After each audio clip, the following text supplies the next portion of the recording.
Bus charge ఎంత పెరిగింది? ఏంటి ఏముండే టికెట్ నీది? Pass, monthly pass. ఇంతకుముందు ఎంత ఉండే? ఇప్పుడు ఎంత అయింది? 300 రూపాయలు పెరిగింది. 300 ఎప్పటి నుంచి పెరిగింది? 1300 ఉన్న బస్ పాస్ 1600 అయితే 300 రూపాయలు. ఏం చేస్తావు? గ్రూప్స్ నిరుద్యోగులు ఏమైందా బాబు? 2 లక్షల ఉద్యోగాలని మొదటి సంవత్సరం ఫస్ట్ ఇయర్ రాగానే 2 లక్షల ఉద్యోగాలు ఇస్తాను కదా రేవంత్ రెడ్డి. ఇచ్చాడా? ఎంత వస్తుంది? ఇచ్చారా? 15,000. ఇంజనీరింగ్ చేసావా?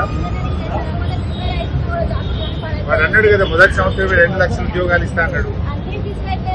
అన్ని బిస్కెట్లేనా? మహాలక్ష్మి కింద ప్రతి మహిళకు నెలకు 2,500 ఇస్తా అన్నాడు కదా.